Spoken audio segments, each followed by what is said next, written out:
नमस्कार, बहुत स्वागत है आपका गुड न्यूज टुडे में। आपके साथ में हूं शुभम सिंह। बाबा बागेश्वर पंडित धीरेन्द्र शास्त्री हिंदू एकता यात्रा पर निकले तो उन्हें तमाम बड़ी हस्तियों का समर्थन मिलने लगा। आज यात्रा के दूसरे दिन कई नामी चेहरे इस पदयात्रा में शामिल हुए। मशहूर क्रिकेटर शिखर धवन और उमेश यादव इस यात्रा में बाबा बागेश्वर से मिलने पहुंचे। रेसलर द ग्रेट खली भी धीरेन्द्र शास्त्री की इस हिंदू एकता यात्रा में शामिल हुए। इस पदयात्रा में धीरेन्द्र शास्त्री के साथ बड़ी संख्या में भक्त भी चल रहे हैं। 10 दिनों की इस पदयात्रा में दिल्ली से वृंदावन तक करीब 170 किलोमीटर का सफर तय किया जाएगा।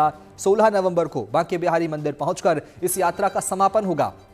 दिल्ली, हरियाणा और उत्तर प्रदेश से होकर गुजरने वाली इस पदयात्रा में बागेश्वर सरकार सामाजिक समरसता का संदेश दे रहे हैं। बाबा बागेश्वर की सुरक्षा को लेकर भी पुख्ता इंतजाम किए गए हैं। बड़ी संख्या में श्रद्धालु इस यात्रा में बाबा के साथ जुड़ रहे हैं। हिंदू एकता यात्रा 2.0 की तस्वीरें आपको हम दिखा पा रहे हैं। तमाम बड़ी हस्तियां इस यात्रा में शामिल हुई।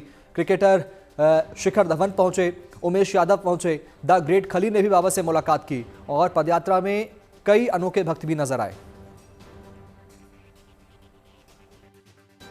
बहुत अच्छा है, देश के विविध प्रतिभाओं के लोग सम्मिलित हो रहे हैं। देश एकत्रता कर रहा है, देश का हिंदू जाग रहा है, अपना भय त्याग कर सड़कों पर आ रहा है। देश जगेगा, भारत हिंदू राष्ट्र बनेगा, कास्टवाद मुक्त भारत होगा, राष्ट्रवाद की विचारधारा प्रखर हो।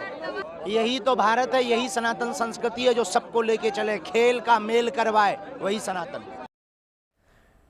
तो हिंदू एकता यात्रा में बाबा बागेश्वर के साथ हमारे सहयोगी मनीष भी लगातार चल रहे हैं। मनीष, अभी यात्रा कहां तक पहुंचे, आज कौन सा पड़ाव है और कैसा रंग आप यात्रा में देख पा रहे हैं? तमाम बड़ी हस्तियां भी शामिल हुई, आपने क्या क्या देखा?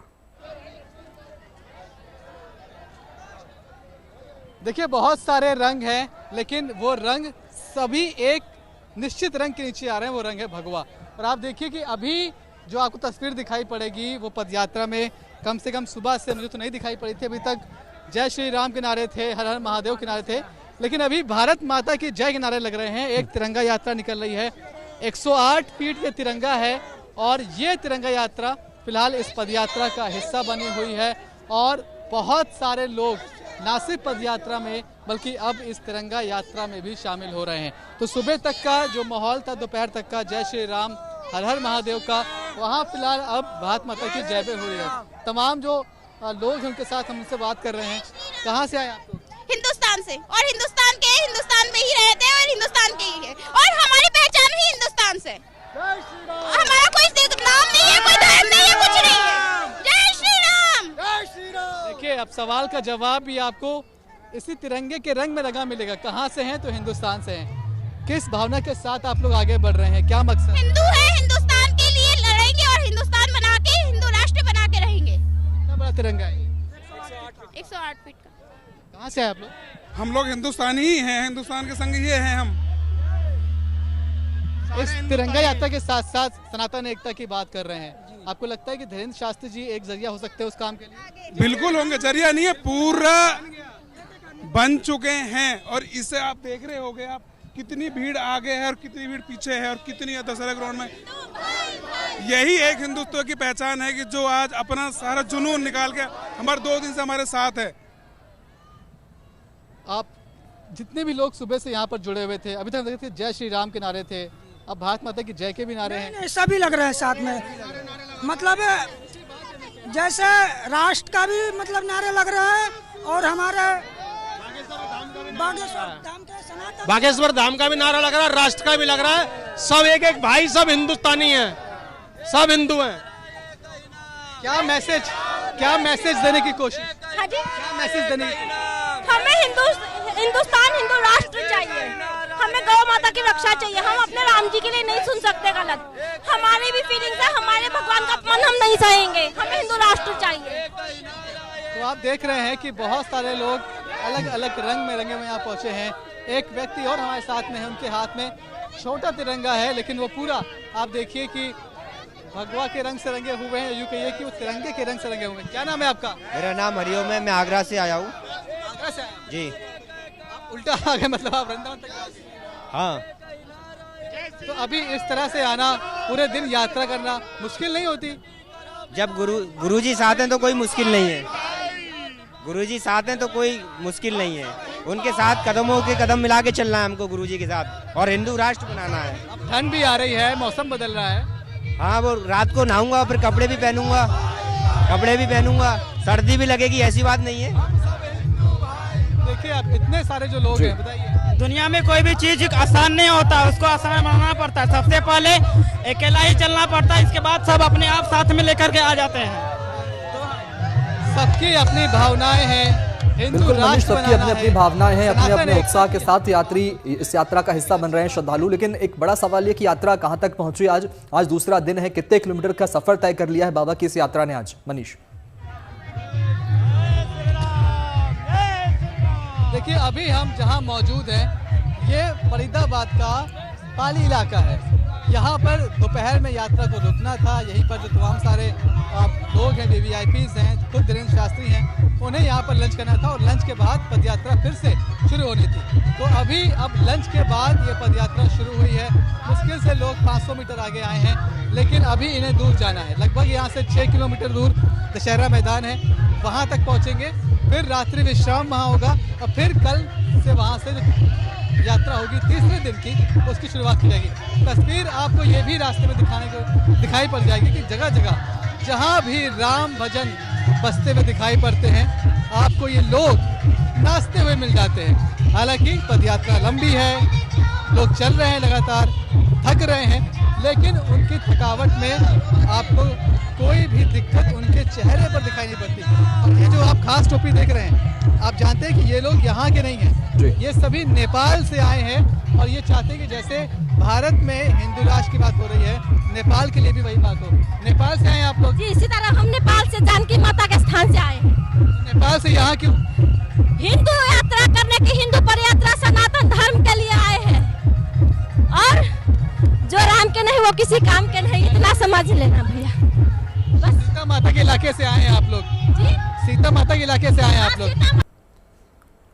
बिल्कुल मनीष, यानी नेपाल तक से श्रद्धालु इस यात्रा में शामिल हो रहे हैं और साफ तौर पर हिंदू राष्ट्र की इनकी मांग है और इस तरह के नारे, इस तरह के जो नारे वहां पर गूंज रहे हैं। लेकिन यात्रियों की, श्रद्धालुओं की जो व्यवस्थाएं हैं उनके लिए भी तमाम इंतजाम यहाँ पर किए गए हैं। आज दूसरा दिन है और जैसा कि आपने बताया कि 6 किलोमीटर बाद एक विराम यात्रा लेगी। आगे बढ़ते धीरेन्द्र शास्त्री की इस पदयात्रा में उनके साथ चल रहे भक्त बेहद उत्साहित हैं। ऐसे ही कुछ भक्तों से बात की हमारे संवाददाता मनीष चौरसिया ने, आइए सुनते हैं। पदयात्रा आगे बढ़ रही है, आज इस पदयात्रा का दूसरा दिन है। अभी हम मौजूद हैं फरीदाबाद में और हालांकि अभी जिस जगह पर हम हैं यहाँ से लगभग 5 किलोमीटर पीछे धीरेन्द्र शास्त्री चल रहे हैं, वो इस तरफ आ रहे हैं। लेकिन उसके पहले ही देखिए यहाँ पर माहौल किस तरह से है। तो तमाम लोग हैं वो लगातार यहाँ बने हुए हैं, कोई राजस्थान से आया है, कोई भोपाल से आया है, कोई नोएडा से आया है, कोई दूसरे इलाके से आया है। अलग अलग जगहों से लोग लगातार इस यात्रा का हिस्सा बनते जा रहे हैं और सबके मन में बस एक ही भावना है कि जो संकल्प धीरेन्द्र शास्त्री ने लिया है वही उनका संकल्प है। उसी संकल्प को फिलहाल वो उद्देश्य मानकर लगातार इस यात्रा में आगे बढ़ रहे हैं। जय श्री राम के नारे हैं, हर हर महादेव का जयकारा है और इसी जयकारे के साथ यात्रा में शामिल लोग अपने आप को ऊर्जावान महसूस करते हैं और फिर वो आगे बढ़ते आते हैं। क्या नाम है आपका? हैदराबाद से नरसिंह राव है। कहाँ से आया? हैदराबाद, तेलंगाना। हैदराबाद से? हैदराबाद से है। अच्छा, तो इतनी दूर आप यहाँ किस लिए? सिर्फ पदयात्रा के लिए? पदयात्रा के लिए है। क्या उम्र है आपकी? मेरी 66 साल है। 63 साल में अब क्या जरूरत आपको लग रही पदयात्रा करने की? क्योंकि विश्व राष्ट्र बनना है, हिंदू राष्ट्र बनना है, इसलिए अपने जो भागेश्वर बाबा जी का एक ही संकल्प है, जात पात निकाल दो, हिंदू हिंदू भाई भाई सभी मिलकर जीना है, हम सबका ही राष्ट्र बनना है, हिंदू राष्ट्र बनना, ये संकल्प लेकर आए हैं। ठीक है, आप कहाँ से आए? मुरैना मध्य प्रदेश से। मुरैना से। तो अब यहाँ पर पहुँचे हैं आप लोग, एक दिन की यात्रा तो पूरी हो गई है, कोई समस्या, कोई दिक्कत? कोई समस्या नहीं है, भगवान के राज्य में कोई समस्या नहीं है। वो अगर थोड़ी सी आए भी तो कोई मतलब झेल ली जाएगी। कहाँ से आए आप? हम बागेश्वर धाम से आए हैं। बागेश्वर धाम से आए? हाँ, बागेश्वर धाम से है। यात्रा में अच्छा लग रहा है? अच्छा लग रहा है, बिल्कुल अच्छा लग रहा है। जात पात की करो विदाई, हम सब हिंदू भाई भाई। अब देखिए कि ये जज्बा है, ये जोश है लोगों में और इसी जोश और जज्बे के साथ लोग आगे बढ़ रहे हैं। यात्रा अभी महज शुरू ही हुई है। ऐसे बहुत सारे रंग आपको इस यात्रा में श्रद्धा के, भक्ति के भाव के आगे भी दिखते रहेंगे। कैमरामैन शैलेंद्र के साथ मनीष चौरसिया, फरीदाबाद। तो सनातन एकता यात्रा के दूसरे दिन दिल्ली में सुबह से बाबा बागेश्वर की यात्रा में श्रद्धालुओं का मेला लगा है। यात्रा में शामिल होने के लिए दूर दूर से लोग आ रहे हैं। एक बार फिर रुक कर लेते हैं सहयोगी मनीष का। मनीष, चूंकि आज यात्रा का दूसरा दिन है, वृंदावन जाकर यात्रा संपन्न होगी। अभी 8 दिन का समय और है। मौसम सर्द हो रहा है लेकिन आस्था व्यापार हम देख पा रहे हैं। व्यवस्थाएं कैसी है यात्रा में, यात्रा कर रहे हैं श्रद्धालुओं के लिए, इन पथिकों के लिए? देखिए, ऐसी बड़ी बड़ी पदयात्रा में खासकर जो धर्म के नाम पर हो, हिंदुत्व के नाम पर हो, उसमें कुछ व्यवस्थाएं की जाती हैं और बहुत सारी व्यवस्थाएं अपने आप हो जाती हैं। ज़रूर यहाँ पर कुछ इंतज़ाम थे कुछ जगहों पर लोगों के खाने के लिए, उनके पानी के लिए, वॉशरूम के लिए, लेकिन जब आप ऐसी पदयात्रा में शामिल होते हैं तो बहुत सारे लोग स्वेच्छा से अपनी सेवा देना चाहते हैं। लोकल लोग आते हैं, उनके हाथ में पानी की बॉटल्स होती है, कई लोग कुछ खाने का सामान लेकर आते हैं, कई लोग दवाई मेडिकल का सामान लेकर आते हैं। तो वो चीजें जिनके बारे में शायद कोई व्यवस्थापक जगह जगह नहीं सोच सकता, वो व्यवस्था आपको कई अलग अलग हिस्सों में दिखाई पड़ती है, कम कम दूरी पर। ऐसे में ज्यादा लोगों को संभालना थोड़ा आसान काम हो जाता है। लेकिन फिलहाल आप तस्वीर देखिए कि थकावट जरूर होगी, पैर में पैर दर्द कर रहे होंगे, लेकिन एक राम भजन काफी है इन्हें इस तरह से मस्त कर देने के लिए, इन्हें इस तरह से मगन होकर नाचने के लिए। और वही तस्वीर यहाँ दिखाई पड़ रही है। यात्रा एक दिन में 12 से 14 किलोमीटर धीरेन्द्र शास्त्री चलते हैं। मतलब आप सोचिए कि सुबह 10:30 के आसपास यात्रा शुरू होती है, शाम को 7-8 बजे के आसपास खत्म होती है। 9 घंटे से ज्यादा की यात्रा में सिर्फ वो 14 किलोमीटर चल पाते हैं। क्यों? क्योंकि ये तस्वीर होती है। रास्ते में कई जगह रुककर आपको ऐसे ही तमाम भक्त, तमाम श्रद्धालु इस तरह से नाचते गाते मिल जाएंगे, इस तरह से मगन दिख जाएंगे। वो जानते हैं कि दूरी लंबी कवर करनी है, लेकिन कैसे कवर करनी है इसकी चिंता, इसकी परवाह ज्यादा करते नहीं है। हाथ में अपना झंडा लिया है, म्यूजिक बज रहा है, संगीत बज रहा है, वो खुश है, मस्त। बिल्कुल मनीष, चूंकि तस्वीरें हम देख पा रहे हैं, लगातार जो यात्री हैं, जो श्रद्धालु हैं, वो इस यात्रा का हिस्सा बन रहे हैं और आंकड़ा जो है श्रद्धालुओं का वो भी लगातार बढ़ता हुआ नजर आ रहा है। चूंकि आज दूसरा दिन है, अभी और श्रद्धालुओं की संख्या बढ़ेगी। तमाम बड़ी हस्तियां तो इसमें शामिल हो ही रही हैं, तमाम बड़े लोग इसमें शामिल हो रहे हैं, जाने माने चेहरे इसका हिस्सा बन रहे हैं। लेकिन कल जब तीसरा दिन इस यात्रा का होगा तो क्या अनुमान, क्या श्रद्धालुओं की संख्या में और इजाफा होगा या दिन पे दिन ये यात्रा ऐसी बढ़ती रहेगी श्रद्धालुओं की संख्या के साथ?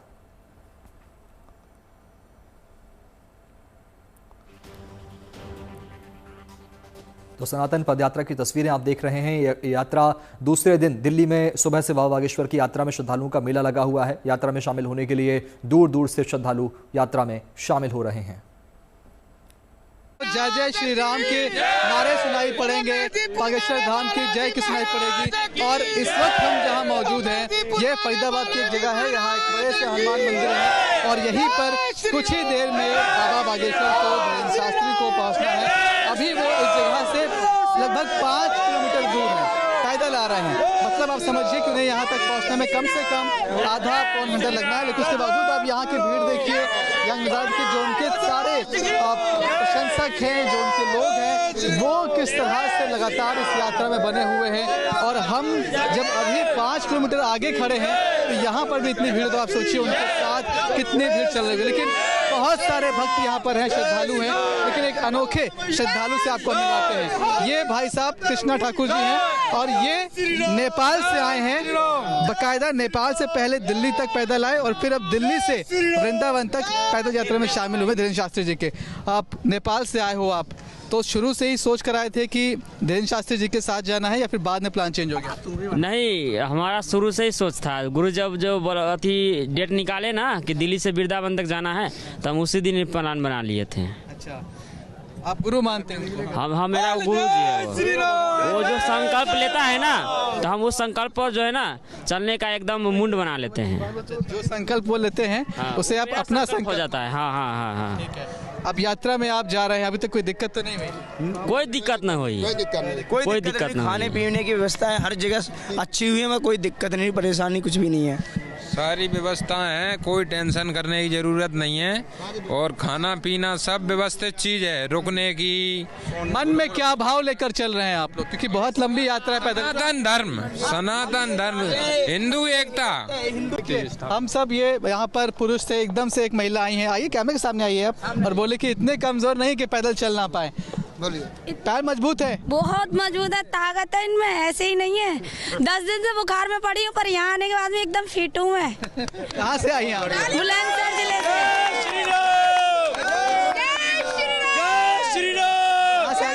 बुलंदशहर जिले से हूँ मैं। बुलंदशहर से आई? हाँ, यूपी से। अच्छा, तो अब यात्रा में जा रही हैं, पूरी तैयारी कर ली है, कैसे जाना है? महिलाओं के लिए सब इंतजाम ठीक लग रहा है? हाँ बिल्कुल, बहुत अच्छी सुविधा है और हम सेवादार हैं, हमें भी ये ड्यूटी दी है। अगर कोई बीमार होता है तो हम उसे एम्बुलेंस भाइयों के पास ले जाएं, हॉस्पिटल तक पहुंचाएं, या फिर किसी को कोई दिक्कत है तो वो हमसे आगे बताएं, हम उनकी मदद करें, हमारा यही काम है। तस्वीरें आप देख रहे हैं पदयात्रा की। मनीष, एक बार फिर आपका रुख कर लेते हैं। मनीष, क्योंकि ये यात्रा सिर्फ पहली बार नहीं है, दूसरी बार यात्रा बाबा निकाल रहे हैं। इसके पहले भी एक सनातन एकता यात्रा बाबा ने निकाली थी। इस बार की यात्रा कितनी भिन्न आप देख पा रहे हैं पुरानी वाली यात्रा से, पिछली वाली यात्रा से? इस बार का जो संदेश है वो कितना सख्त आपको देख पा रहे हैं, जो कि हिंदू राष्ट्र बनाने की बात यहाँ पर कर रहे हैं? ना सिर्फ पुरुष बल्कि महिला श्रद्धालु भी इसमें शामिल है। और जैसा आपने प्रश्न किया अभी, उसके बाद कुछ लोगों का जो उत्तर था कि हम हिंदुस्तान से हैं, हिंदुस्तान जा रहे हैं, हम हिंदू हैं, इस तरह की मांगे, इस तरह की बातें, ये कितना संदेश सख्त देती हैं? बिल्कुल, इस पूरी पदयात्रा में ही एक मैसेज है।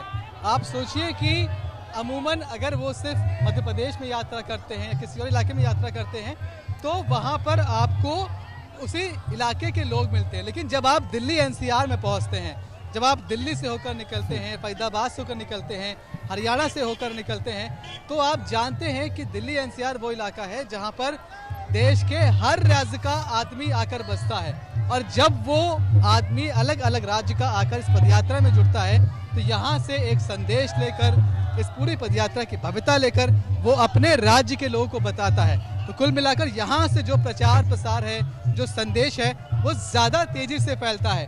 आपने देखा कि हमने जब भी किसी से बात की कि आप कहाँ से आए हो, तो वो कहते हैं हिंदुस्तान से आए हैं। यहाँ आप किसी से पूछ लो कि आपकी जाति क्या है, तो शायद वो बोले कि हम हिंदू जाति के हैं, क्योंकि यहाँ पर सब कुछ एक करने की कोशिश है। एक धर्म की भावना है, एक राष्ट्र की भावना है, और उसी भावना के साथ हर कोई चलता है। कोई किसी भी राज्य से आया हो, कोई किसी भी उम्र का हो, पुरुष हो महिला हो, सबके हाथ में आप झंडा एक ही रंग का देखते हैं, वो है भगवा रंग। और यही इस पदयात्रा की खासियत है।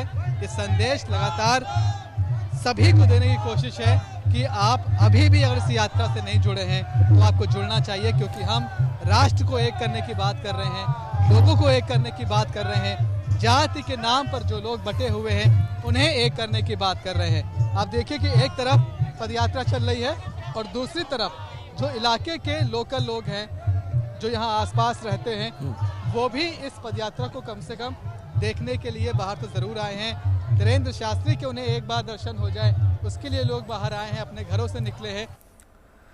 बिल्कुल मनीष, यानी यात्रा में सिर्फ एक धर्म, एक रंग और एक ही नारा यहाँ पर सुनाई दे रहा है। मनीष, एक बार फिर आपका रुख करेंगे, फिलहाल के लिए शुक्रिया। लेकिन तस्वीरें आपको दिखा दें, आम श्रद्धालुओं के साथ साथ तमाम बड़े चेहरे भी इस यात्रा में हिस्सा बन रहे हैं। दो तस्वीरें आपको हम दिखा पा रहे हैं। शिखर धवन इस यात्रा का हिस्सा बने, क्रिकेटर उमेश यादव इसमें हिस्सा बने, और द ग्रेट खली को भी हमने देखा इस यात्रा में चलते हुए बाबा के साथ। ये देखिए तस्वीरें, बाबा तमाम बड़ी हस्तियों का स्वागत भी यहाँ पर कर रहे हैं, उन्हें पीले रंग का, भगवा रंग का पटका पहना रहे हैं, उनका आभार जता रहे हैं। और बाबा के साथ तमाम जो बड़ी हस्तियां हैं वो यात्रा में चल रही हैं। शिखर धवन को आप देख पा रहे हैं, बाबा के साथ जमीन पर ही बैठे हैं और उनसे बातचीत कर रहे हैं। मैं बहुत खुश हूँ कि मैं यहाँ पे आया हूँ, क्योंकि बागेश्वर जी की जो सोच है कि जाति पाति ऊंच नीच को हटाना मिटाना इधर से हमारे देश, और हिंदुत्व का और बढ़ाना है, तो बहुत खुशी है। और हाँ जी, बिल्कुल एकता में बहुत ताकत है, और यही है कि हम सारे हिंदू जो हैं, हिंदू लोग हैं सारे, वो इकट्ठे हुए और खूब और स्ट्रॉन्ग बने और एक स्ट्रॉन्ग नेशन बने। और भगवान के बारे में पता होना चाहिए कि, और ये जो रैली है किसी उद्देश्य से है, जो कि हमारे सारे हिंदू सनातनी भाइयों उनके एकजुट करने के लिए है। तो मुझे लगता है कि बहुत अच्छा इनिशिएटिव महाराज ने लिया है और हमारे जितने सारे सनातनी भाई हैं उनको इससे सपोर्ट करना चाहिए। तो देखा आपने, हर आम से लेकर तमाम खास हस्तियां भी इस यात्रा का हिस्सा बनी। बाबा की पदयात्रा जारी है, हमारी कवरेज भी लगातार जारी है। आप देखते रहिए गुड न्यूज़ टुडे। नमस्कार।